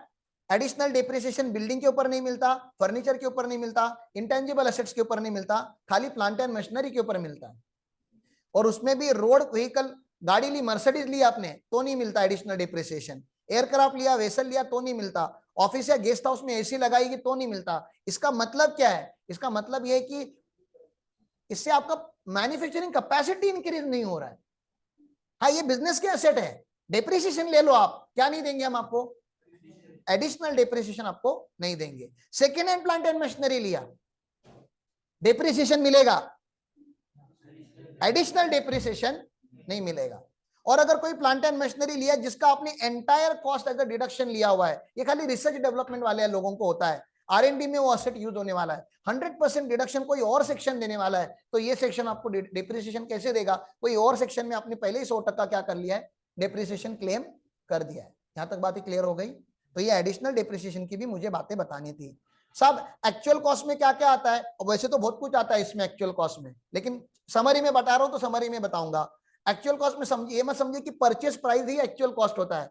मैंने एसी लिया और एसी को इंस्टॉल करने के लिए 20,000 खर्चे किए, एसी 1 लाख का था, इंस्टॉल करने के लिए 20,000 लगे, तो वो एसी का वैल्यूएशन कितना होगा मेरे बुक में? 1,20,000। ट्रांसपोर्टर को 10,000 दिया, अब अपना फर्नीचर पूरा बैंगलोर से आया, तो जो ट्रांसपोर्ट का खर्चा है वो रेवेन्यू एक्सपेंडिचर नहीं है, वो कैपिटल एक्सपेंडिचर है, वो असेट के वैल्यू में ऐड होना चाहिए। समझा मैंने क्या बोला? फिर यहाँ पे इंस्टॉल करने के लिए हमने लेबर लगवाए, वो लेबर पेमेंट नॉर्मल नहीं है अभी, वो कैपिटल है, वो ऐड होना चाहिए। तो कोई भी अगर incidental charges, transportation cost, installation cost अगर आप देते हो तो क्या करना है आपको, असेट की वैल्यू में ऐड करना है। थोड़े दिन पहले मैं आपको आईसीडीएस पढ़ा रहा था या एएस पढ़ा रहा था, इन शॉर्ट पढ़ाया नहीं, बता रहा था कि कुछ होता है। गवर्नमेंट ने सब्सिडी करके, मैंने आपको उसमें एक एग्जांपल लिया था, गवर्नमेंट ने क्या दिया, असेट लगाने के लिए क्या दिया, सब्सिडी दिया। 100 करोड़ का प्लांट लगाया, गवर्नमेंट ने 60 करोड़ दिया। तो भैया मेरा तो कॉस्ट कितना हुआ फिर, खाली 40 करोड़। गवर्नमेंट ने सब्सिडी दिया होगा तो माइनस हो जाता है। मेरी होल्डिंग कंपनी ने मुझे पैसे दिए, वो भी माइनस होगा। भैया आपकी एक्चुअल कॉस्ट कितनी है उसके ऊपर आपको डिप्रिसिएशन क्लेम करना पड़ता है। सर मैं इंक्लूसिव जीएसटी करूं कि एक्सक्लूसिव जीएसटी करूं? ये जो कॉस्ट है ये इंक्लूसिव जीएसटी या एक्सक्लूसिव जीएसटी? 99% एक्सक्लूसिव जीएसटी का। अगर आपको आईटीसी मिलता है तो ऑब्वियसली आईटीसी लिया तो कॉस्ट में नहीं आना चाहिए, लेकिन कुछ असेट्स होते हैं जिसका आपको आईटीसी नहीं मिलता। Example motor car, motor car का आपको क्या नहीं मिलता, आईटीसी नहीं मिलता, तो आप डिप्रिसिएशन क्लेम करोगे इंक्लूसिव ऑफ जीएसटी के ऊपर। ओके, आईटीसी मिला तो एक्सक्लूसिव, आईटीसी नहीं मिला तो इंक्लूसिव। ऐसा इसमें बहुत सारे। सर असेट में कैश में लेकर आया और 10,000 के ऊपर का असेट है, वैल्यू कितनी है, 10,000 के ऊपर की है, कैश में लेकर आया, डिप्रिसिएशन मिलेगा क्या? असेट कैश में परचेस करना चाहिए पहले तो नहीं, ब्लैक है आपके पास, इसका मतलब है गवर्नमेंट बोलता है अगर आपने 10,000 के ऊपर का असेट अगर अकाउंट पे ही चेक, अकाउंट पे ही ड्राफ्ट, ईसीएस या ऑनलाइन मोड पेमेंट से अगर नहीं किया होगा, मतलब cash, cross cheque, bearer cheque ऐसे किया होगा, तो आपका डिप्रिसिएशन नहीं होगा, क्योंकि उसको हम असेट मानते ही नहीं, डिसअलाउ हो जाएगा। अकाउंटेंट रिकॉर्ड करेगा लेकिन आप नहीं रिकॉर्ड कर सकते उसको। प्रोवाइजो है यहाँ पे, प्रोवाइजो समझता है आपको, प्रोवाइजो का मतलब क्या होता है, एक्सेप्शन।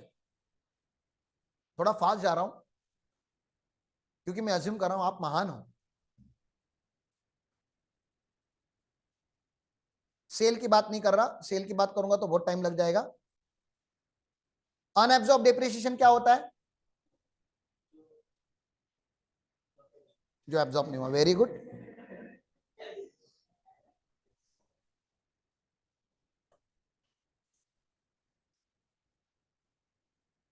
पहले अकाउंट्स में और टैक्स लॉ में डिफरेंस क्या है वो समझो। हमारा जो सेक्शन 32 है उसका नाम पढ़ो आप लोग और मुझे बताओ ये क्या है, ये अलग है अकाउंट से कि सेम ही है अकाउंट से? इधर नहीं लिखा है, हाँ इधर लिखा है, बीच बीच में आ रहा है। इधर क्या वर्ड यूज किया है उन्होंने,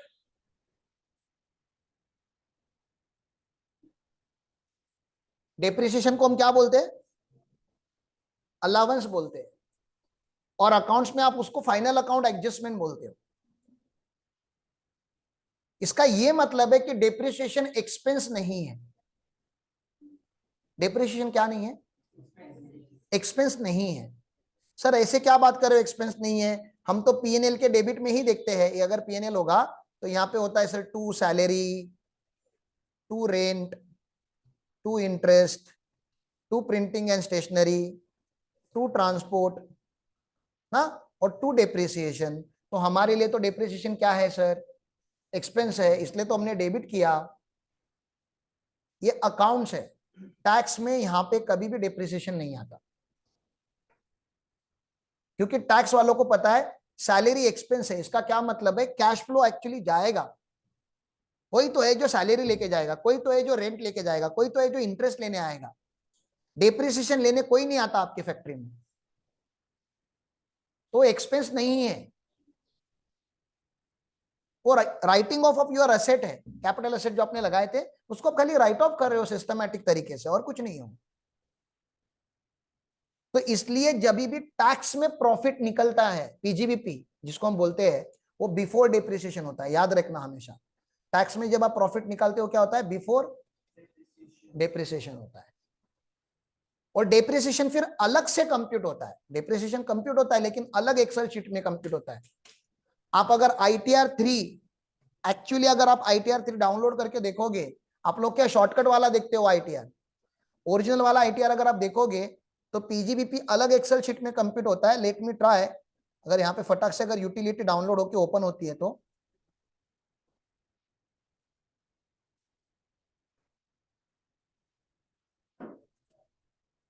टाइम अच्छा खासा जा चुका है आज, लेकिन थोड़ा डिप्रिसिएशन खत्म कर ही देते हैं, तो बार बार आप लोग मेरे को ना दिमाग खराब नहीं करोगे। ये इनकम टैक्स का वेबसाइट है, यहाँ पे एक डाउनलोड करके बटन है, मैं डाउनलोड पे गया और मैं ITR 3 डाउनलोड करने की बात कर रहा हूँ। 3 क्यों? क्योंकि बिजनेस है, ठीक है ना। एक्सेल यूटिलिटी में डाउनलोड कर रहा हूँ, देखता हूँ ओपन होता है क्या। कभी कभी उसको रन करने के लिए जावा वगैरह इंस्टॉल करना पड़ता है।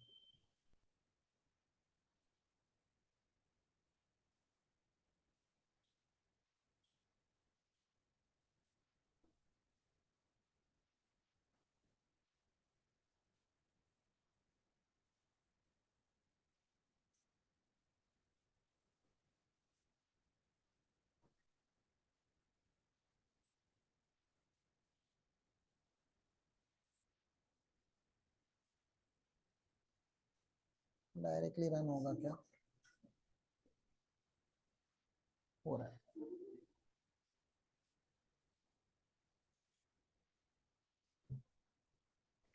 भैया ये देखो, ये ITR 3 फॉर्म है आपका।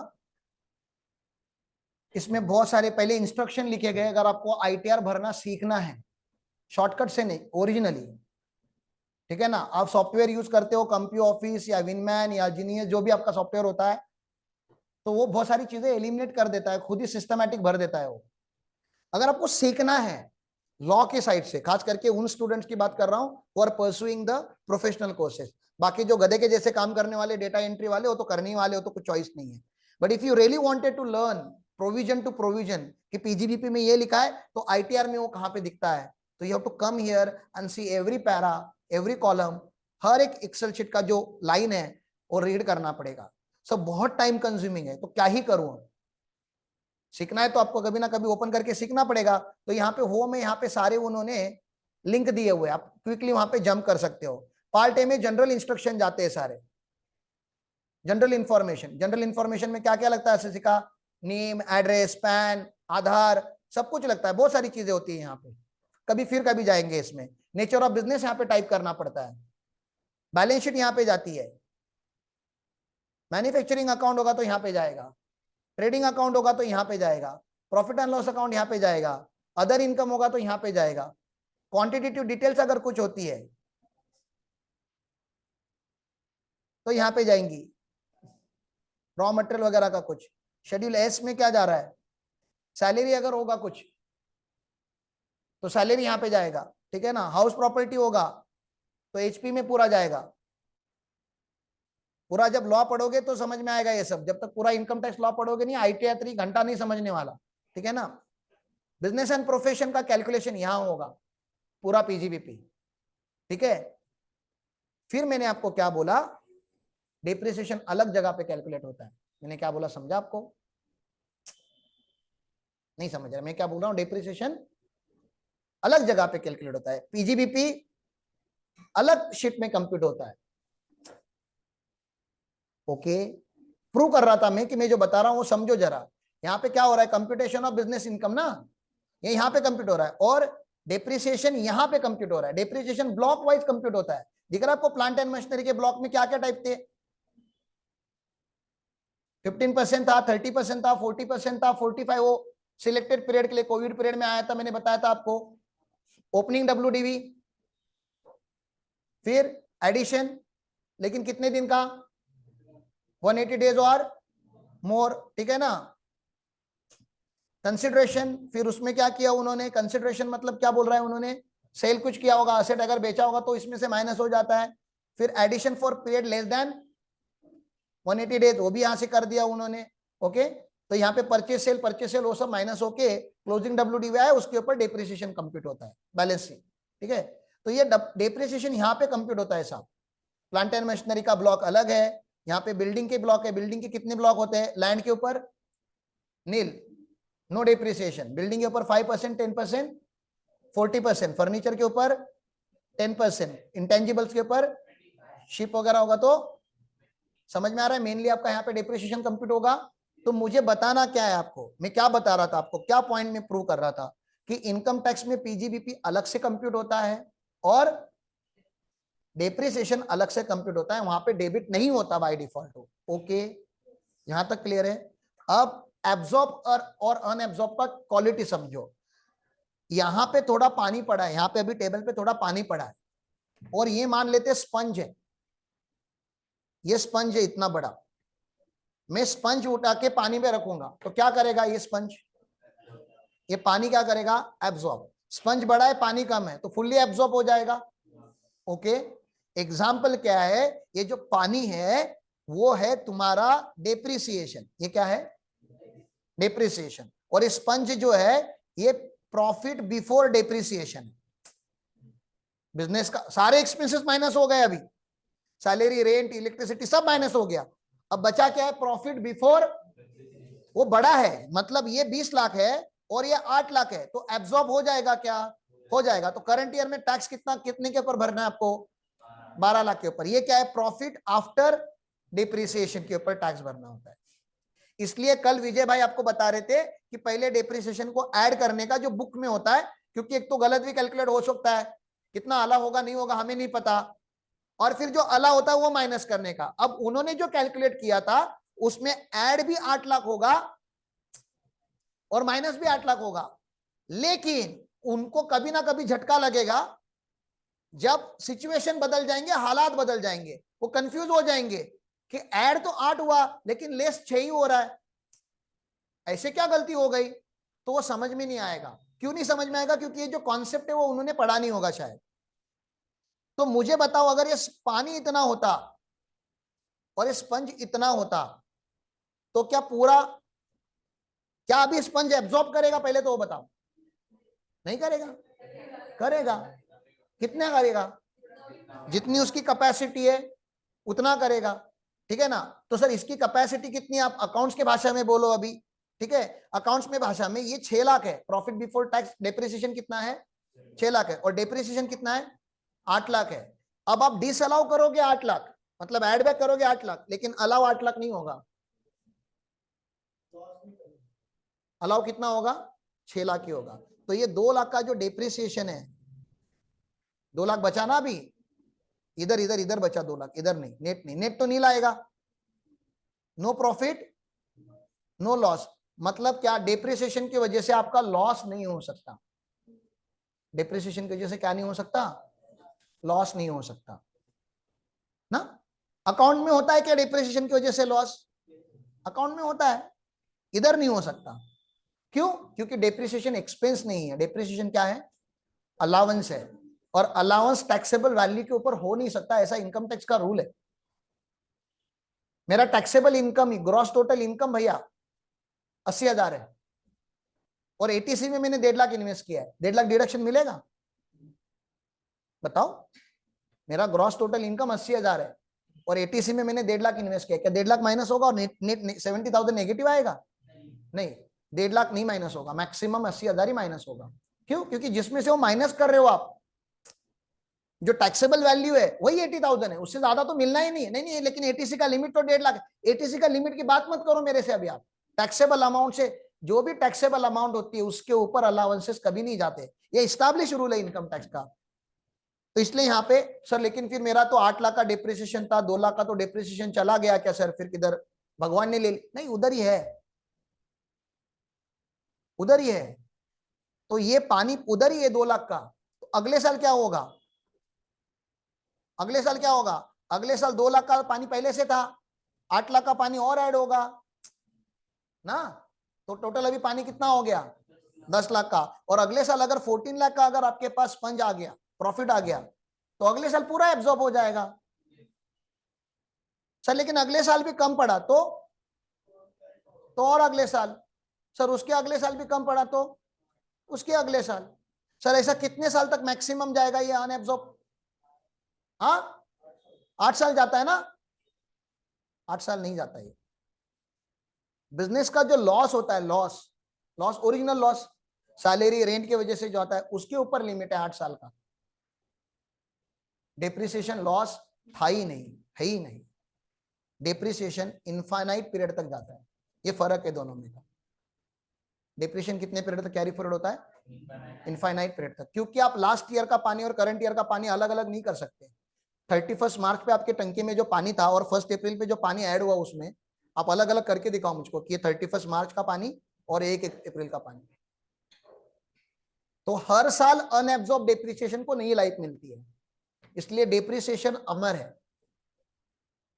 डेप्रिसिएशन अमर है। अमर है मतलब जब तक बिजनेस चलते रहेगा तब तक अनएब्जॉर्ब डेप्रिसिएशन कैरी फॉरवर्ड होते रहेगा। और इसलिए गवर्नमेंट ने डेप्रिसिएशन, यही रीजन है कि डेप्रिसिएशन को अलग क्यों रखा, नहीं तो राइट ऑफ करने का टेंशन आ जाता। बड़ी बड़ी कैपिटल इंडस्ट्री में अपने अगर कल बहुत बड़ा प्लांट मशीनरी लगाया तो डेप्रिसिएशन सबसे बड़ा अमाउंट होगा साहब, और रिकवर करने के लिए कम से कम 15-15, 18-18 साल लगते हैं। 8 साल के बाद अगर आपको मैंने अगर उसका बेनिफिट देना बंद कर दिया तो एक नेगेटिव मैसेज जाएगा मार्केट में, इंडस्ट्री में, कि बड़ा इन्वेस्टमेंट मत करो इंडिया में, डेप्रिसिएशन 8 साल में रिकवर करना पड़ता है। और बड़े बड़े प्रोजेक्ट, आपको क्या लगता है रिलायंस जियो 8 साल में रिकवर कर लेगा पूरा उसका डेप्रिसिएशन? इतने टावर लगाए होंगे, पूरे देश भर में इंफ्रास्ट्रक्चर बनाया होगा, हर रोड पे लाइन खोद के वायरिंग किया जा रहा है, 8 साल में कैसे रिकवर होगा? लाखों करोड़ों की इन्वेस्टमेंट है। तो गवर्नमेंट ने उनके ऊपर प्रेशर नहीं डाला है कि 8 साल में आप रिकवर करो अपना डेप्रिसिएशन, आराम से करो, जितना टाइम लगेगा उतना टाइम ले लो। इसलिए डेप्रिसिएशन को नॉर्मल खर्चों से अलग किया गया। एम आई राइट? समझ में आ रहा है आपको? थोड़ा तो वैल्यू एडिशन होना चाहिए, तभी ये सेशन का कुछ फायदा है। वैल्यू एडिशन नहीं होगा तो ये सेशन करके कुछ मतलब नहीं है। फिर आप लोग वैसे तो महान थे ही पहले से, आगे भी महान ही रहोगे।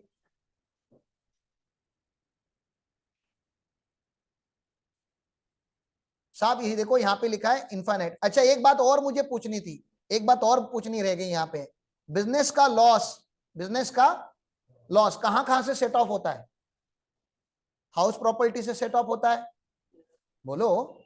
होता है बिजनेस का लॉस, हाउस प्रॉपर्टी से सेट ऑफ हो सकता है, कैपिटल गेन से भी सेट ऑफ होता है, आईएफओएस से भी सेट ऑफ होता है, और बिजनेस से तो होगा ही। बिजनेस का लॉस है तो दूसरे, एक बिजनेस में प्रॉफिट है दूसरे बिजनेस में लॉस है तो बिजनेस का लॉस, लेकिन बिजनेस का लॉस सैलरी के सामने कभी भी सेट ऑफ, ये तो एक नियम हो गया, ये क्लियर है, समझा आपको? वैसे एचपी का लॉस कहां कहां पे सेट ऑफ होता है? हाउस प्रॉपर्टी का लॉस सैलरी के सामने भी होता है, दूसरा घर होगा तभी भी होगा, बिजनेस के सामने भी सेट ऑफ होता है, कैपिटल गेन के सामने भी सेट ऑफ होता है, और अदर सोर्सेस के सामने भी सेट ऑफ होता है। Set of and carry forward का वैसे लेक्चर नहीं है, अलग लेक्चर होना चाहिए, लेकिन कुछ एक पॉइंट पढ़ाना चाहता हूं।